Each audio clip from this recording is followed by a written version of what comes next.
మూడోసారి గెలుపుపై BJP కన్నేసింది. తమదే విజయమని India కూటమి ధీమాగా ఉంది. కొన్ని రాష్ట్రాల్లో బీజేపీకి కూటమి టఫ్ ఫైట్ ఇచ్చింది. యూపీ, మహారాష్ట్ర, బీహార్, తమిళనాడు, కేరళలో ఎక్కువ సీట్లు వస్తాయని కూటమి చెప్తోంది. సేమ్ టైం తమిళనాడు, కేరళలో మంచి ఫలితాలు వస్తాయని బీజేపీ ఆశగా చెప్తోంది. ఎవరికి ఎన్ని సీట్లు వస్తాయనేది కొన్ని గంటల్లో తేలనుంది.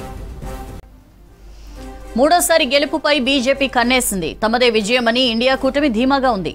కొన్ని రాష్ట్రాల్లో బీజేపీకి కూటమి టఫ్ ఫైట్ ఇచ్చింది. యూపీ, మహారాష్ట్ర, బీహార్, తమిళనాడు, కేరళలో ఎక్కువ సీట్లు వస్తాయని కూటమి చెప్తోంది. సేమ్ టైం తమిళనాడు, కేరళలో మంచి ఫలితాలు వస్తాయని బీజేపీ ఆశగా చెప్తోంది. ఎవరికి ఎన్ని సీట్లు వస్తాయనేది కొన్ని గంటల్లో తేలనుంది. డీటెయిల్స్ తెలుసుకుందాం. న్యూస్ రూమ్ నుంచి వెంకట్ మనతో లైవ్ లో జాయిన్ అవుతున్నారు. వెంకట్, రేపు కౌంటింగ్ జరగబోతోంది. ఓవరాల్ గా ఏంటి సిచ్యుయేషన్ రాష్ట్రాల వైజ్ గా? 28 రాష్ట్రాలు, 8 కేంద్ర పాలిత ప్రాంతాల్లో రేపు ఒకేసారిగా సరిగ్గా 8 గంటలకి ఓట్ల లెక్కింపు ప్రక్రియ ప్రారంభం కాబోతుంది.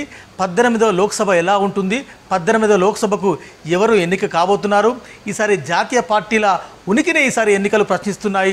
జాతీయ పార్టీల ఉనికిని ఈసారి ఈ ఎన్నికల ఫలితాలు రేపు సవాలు చేస్తున్నాయని చెప్పవచ్చు. 543 లోక్సభ స్థానాల్లో దాదాపు 131 స్థానాలు రిజర్వ్డ్గా ఉన్నాయి. సో మొత్తంగా కూడా 543 లోక్సభ స్థానానికి సంబంధించిన కౌంటింగ్ ప్రక్రియ సరిగ్గా రేపు 8 గంటలకి ప్రారంభం కాబోతుంది. ముందుగా పోస్టల్ బ్యాలెట్ ఓట్లు లెక్కిస్తారు. పోస్టల్ బ్యాలెట్ ఓట్లు లెక్కించిన తర్వాతే మిగిలిన ప్రాసెస్ స్టార్ట్ చేయాలని కూడా ఇప్పటికే విపక్ష కూటమి నేతలంతా కూడా ఈసీని కలవడం జరిగింది. సో ఇప్పటికే ఎగ్జిట్ పోల్స్ కూడా ఆయా పార్టీల వారీగా ఇప్పటికే వచ్చేసాయి. ఎగ్జిట్ పోల్స్ తాము నమ్మమని కొందరు అంటుంటే, ఎగ్జిట్ పోల్ వాస్తవాలు ఎగ్జాక్ట్ పోల్స్ వస్తాయని ఇంకొక పార్టీ అంటుంది. సో మొత్తంగా కూడా గత ఎన్నికలతో పోలిస్తే 2019 ఎన్నికలతో పోలిస్తే ఈసారి 1.5% పోలింగ్ శాతం అయితే కాస్త తగ్గింది. అంటే ఓటర్ల సంఖ్య పెరిగినా పోలింగ్ శాతం అయితే గతంతో పోలిస్తే ఈసారి తగ్గింది. ముఖ్యంగా నాగాలాండ్లో -24, అంటే గత ఎన్నికలతో పోలిస్తే ఈసారి -24%గా. మధ్యప్రదేశ్లోని సిద్ధి లోక్సభ నుంచి 12% తగ్గింది.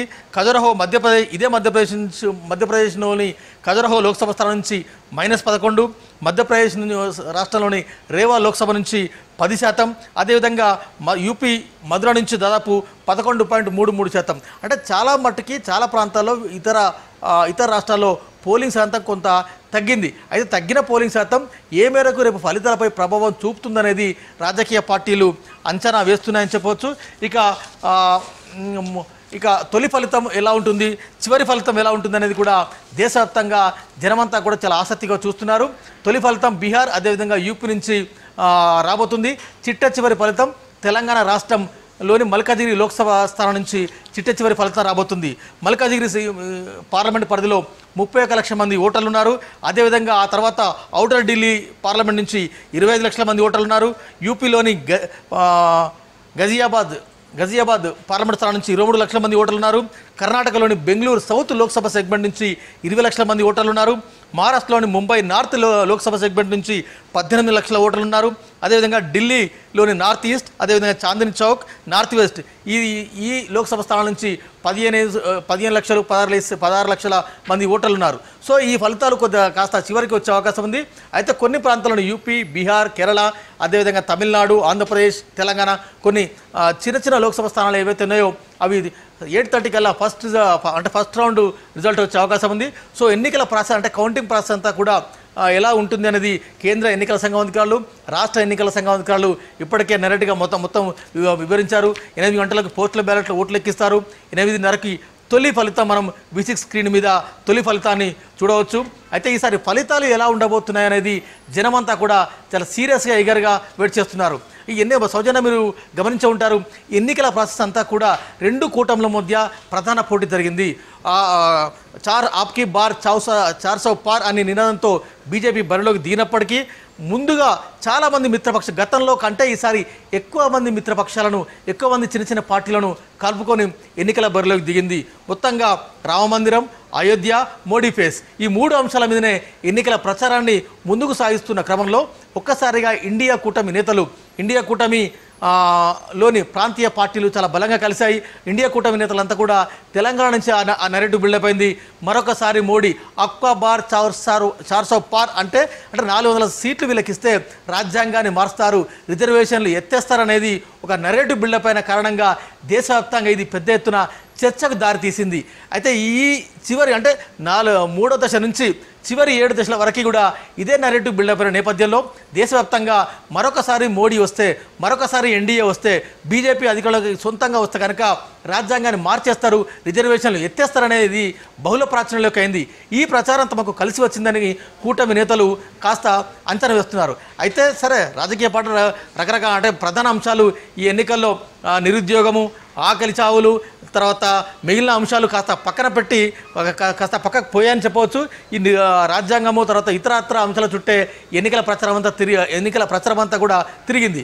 ఇకపోతే ఓవరాల్గా మనం చూసుకున్నట్టయితే నిన్న ఎగ్జిట్ పోల్గా వచ్చేసరికి చాలా జాతీయ స్థాయి మీడియా సంస్థలన్నీ కూడా ఎక్కువగా ఎన్డీఏ కూటమికి 400 సీట్లు వస్తాయని, లేకుంటే 350 సీట్లు వస్తాయని అంచనా వేస్తున్నాయి.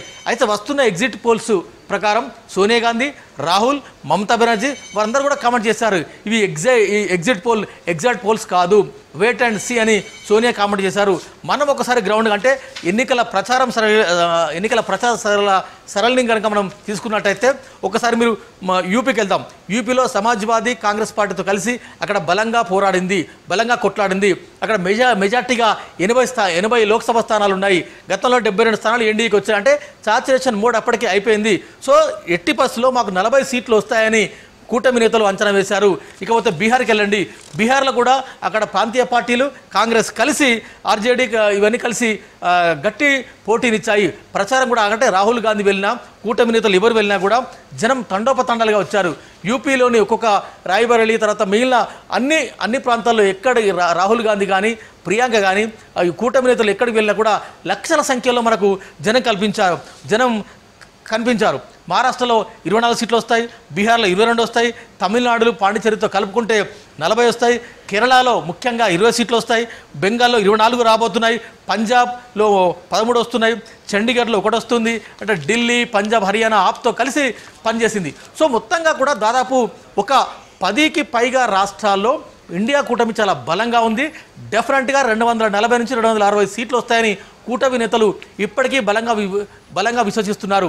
అంటే నిన్న వచ్చిన ఎగ్జిట్ పోల్స్ తర్వాత కూటమి నేతల విశ్వాసం కాస్త భిన్నంగా ఉంది. సో చూద్దాం రేపు ఏం జరుగుతుంది. మరికొద్ది గంటల్లో ఉత్కంఠకు తెర పడబోతుంది. తొలి 2-3 రౌండ్లలోనే దేశంలో ఏ రాజకీయ పార్టీ పాగా వేస్తుంది, మళ్ళీ మోదీ 3.0తో తన పాలనని కొనసాగిస్తారా, లేకుండా ఇండియా కూటమి నేతలు అధికారంలోకి వస్తారన్నది పెద్ద ఎత్తున రాజకీయంగా చర్చకు దారితీస్తుంది. సౌజన్య.